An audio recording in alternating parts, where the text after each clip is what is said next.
Oh my God. Oh my God. Yes, Floor Jansen, Nightwish, yes! Hello my friends, and welcome back to the channel. If you're new to the channel, it's so nice to meet you. My name is Nick, known on social media as Nick Higgs the singer, and I like to look at why. I like to answer that question. Why do we love a performer or a singer or a band or a genre so much? Because I believe if we can figure out why, then we can enjoy the performance even more. Now, I'm a huge metal fan, but I am new to the genre, and I'm a new member of what they call the Nightwish Army. I'm not entirely sure what that entails yet. I'm sure you'll let me know down in the comments, but I'm a fan of Nightwish, this symphonic metal band. They're absolutely fantastic. Specifically, I love their lead singer, Floor Jansen. I will link my previous Nightwish videos in the description below, and you'll see them probably in your recommended videos and all those things. But I've seen in my comments the name Shoemaker, and that is the song we're going to be listening to and reacting to today. I really couldn't figure out why the song was called Shoemaker, so I did a bit of research beforehand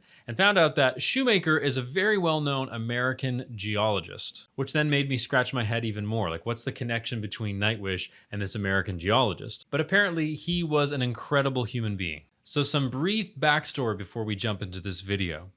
Shoemaker is the third song from Human Nature, an album by Nightwish, and it honors the pioneering planetary scientist Eugene Shoemaker. He loves space and the cosmos and apparently had a particular fascination with the moon. And while others have had their remains sent into space, he is the only one who's been laid to rest on another planetary body other than Earth. What a legend, and really deserves, I think, to have a song written about him. So I'm really excited to hear how Nightwish has played this. I'm assuming Thomas has written this piece. Let's just jump right in. Special shout out to two groups of people. Number one, the Reddit thread on Nightwish. If you want more information on this band and you want analysis on their songs, that's the thread to go to. It's absolutely incredible. I haven't read any information on this piece yet, other than the information I just read about Shoemaker. But if you want more information, head over there. The second group I want to shout out are all my wonderful patrons on Patreon. Thank you so much for your support. If you want to become a patron, you want to have a say in the content that I create, you want your suggestions to go to the top of the list, you want to get extended coverage of videos, you want more from me, more analysis, more breakdowns, you want to hang live on Zoom and have video chats and all that fun stuff, check out my Patreon. Link is in the description. Let's go. Of zoals in Finland. Kiitos paljon!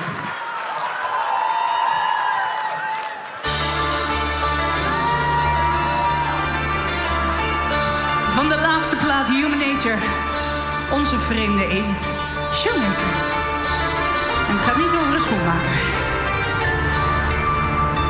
Is that a dulcimer sound? Interesting that that would be the instrument of choice at the beginning. I'm sure there's a reason. Maybe we'll figure it out as we go. Onze vreemde eend, Shoemaker. En het gaat niet over de schoenmaker.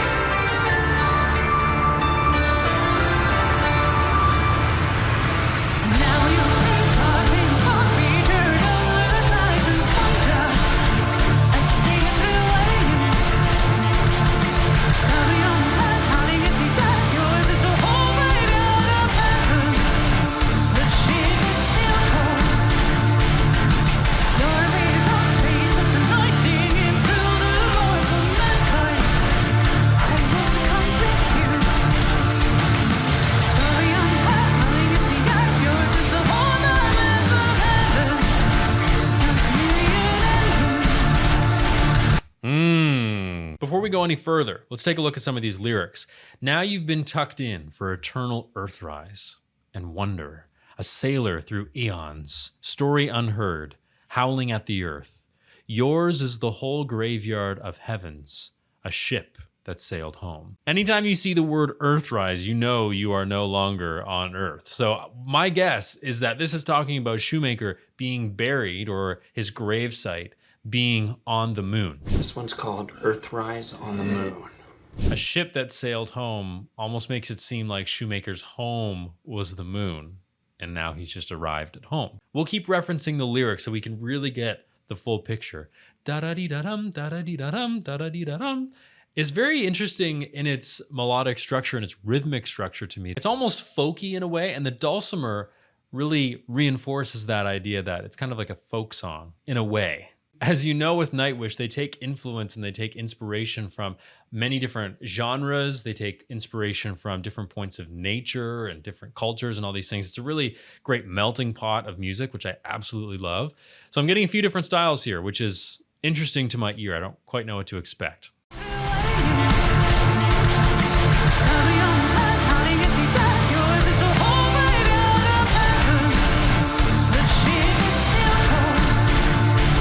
So right now I like to describe this sound from Floor Jansen as kind of her lighter, prettier sound. So I'm not saying that her sound isn't pretty throughout, because it's absolutely beautiful, but there's different colors that she can add. Sometimes she's extremely powerful. Sometimes she does that very classical opera sound, very, very high, and it's almost like an angel that's singing, right? Now, this is lighter, not super, super high, but it is lighter in texture, and she's really sort of just floating through that melody. And what Nightwish does well is they balance the mix. Even in a live performance like this, they do a good job of balancing all of the instruments and having Floor as the lead vocals to be heard. And now with this video, the way it was filmed, I think the band is a little bit top heavy, and that's purely because this is a live performance outdoors, so there's a lot of factors at play. So I wish I could hear Floor a little bit more, but I elected to listen to the live recording rather than the studio recording just because I prefer live performances. But if you ever want me to do a part 2 of these videos to listen to the studio recording and maybe compare some of the differences, let me know in the comments.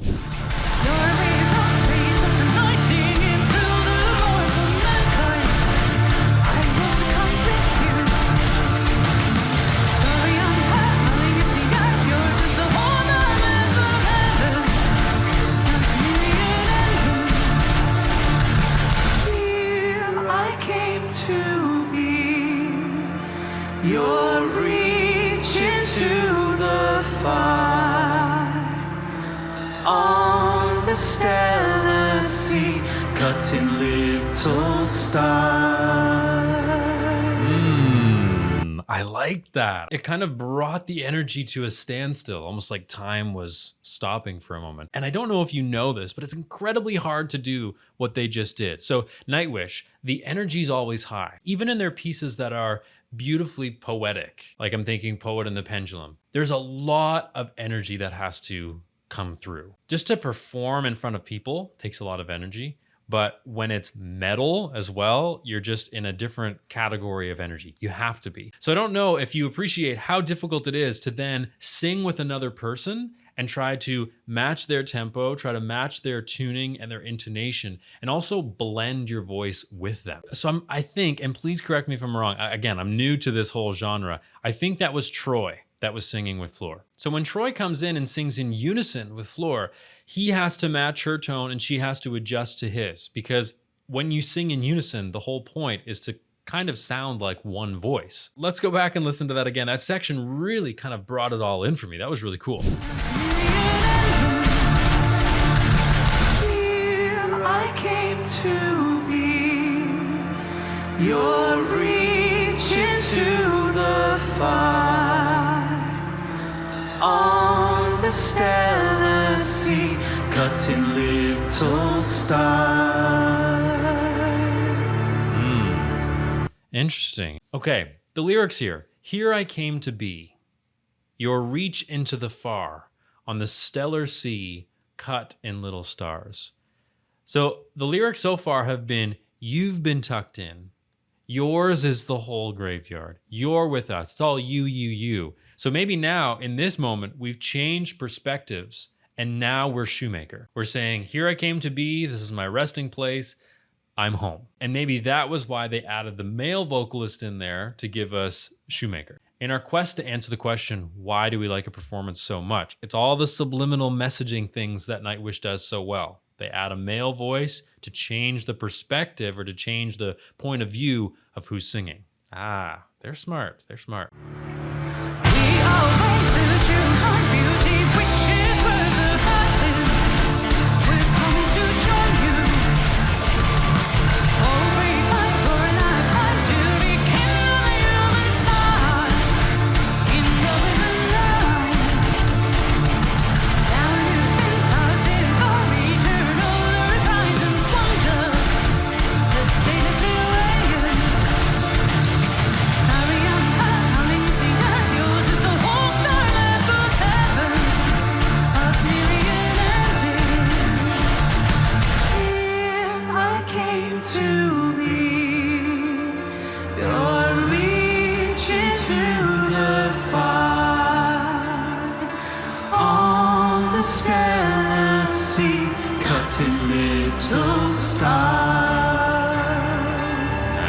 Yeah. So the idea is even more solid for me now, that the male vocals added into that texture is meant to give us a different point of view of who's singing. And the music is totally different there. Da-da-dee-da-dum, da-da-dee-da-dum, da-da-dee-da-dum.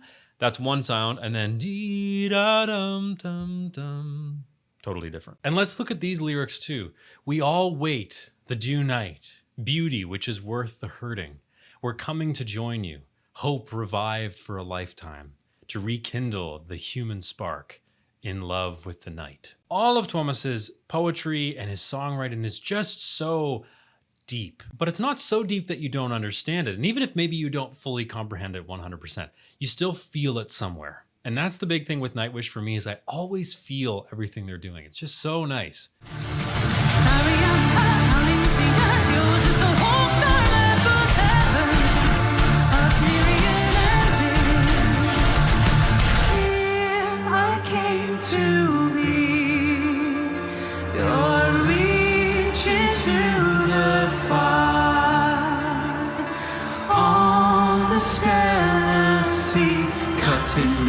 Little stars.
Oh yeah. So nice to see Floor really ball out in this one. She was just letting her rip. Awesome. And now we're hearing a third tier of her voice in a way. At the beginning it was very beautiful, very pretty, lighter in her voice. Not super high, but definitely lighter. Then on the duet unison part, it's very quiet, a little bit lower. She's really just trying to match the other voice. And now here is where we get that classic Floor Jansen belting sound. She's just cutting to the back of the space.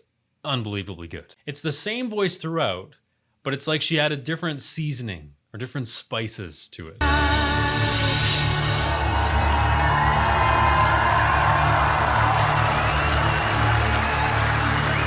Yeah!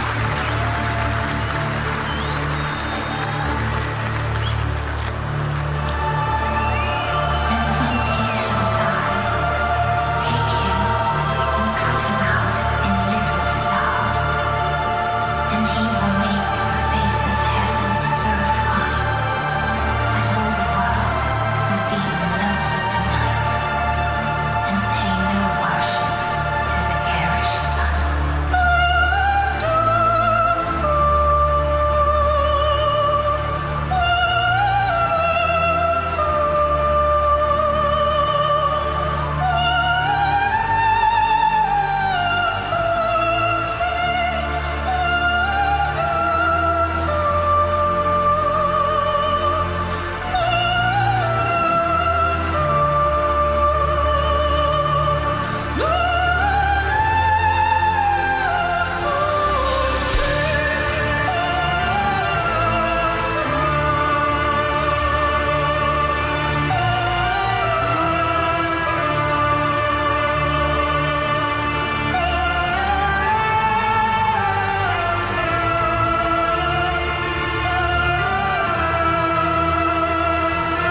Yes, Florian, Nightwish. Yes. Oh my God, I can't tell you how much I love that ending. And most of it was from the singing part, but the videography and just that image and that angle was really, really nice. Very artistic. And Florian, of course, she's going to flex all the different things that her voice can do. We've talked about this a lot on this channel, is that good singers have to be versatile. They have to be flexible and show us different sides and different colors of their voice. And Florian's probably the best singer in the world at that. For lack of a better term, I'm gonna say that she put on a real opera sound for that. So she's higher in her voice, the larynx is lower, the soft palate is up, she's got a ton of space in the mouth, and it sounds like she's singing something from an opera. And that style of singing in this context can really give us that otherworldly feeling, which is exactly what we want for this piece. It's just incredible that she's got such great breath control. And I've talked about my own blunders and my own preconceived notions about what metal is and not really understanding the technique that goes into this kind of singing. And to be able to sing that beautiful sound for so long means you have really good technique.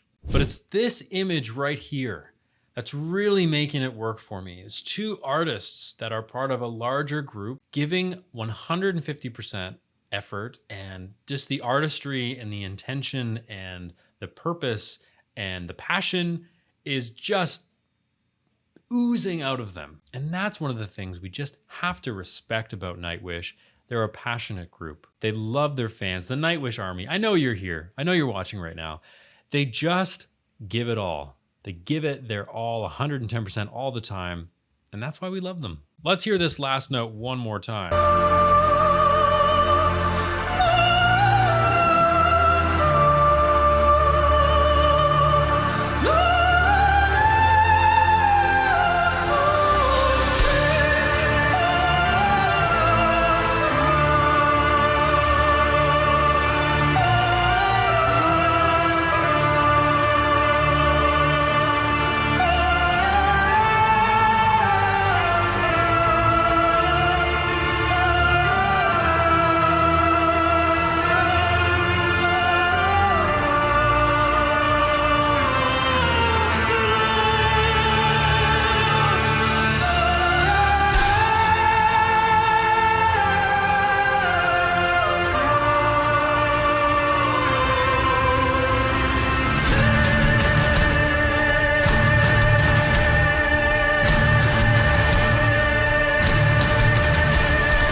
Amazing.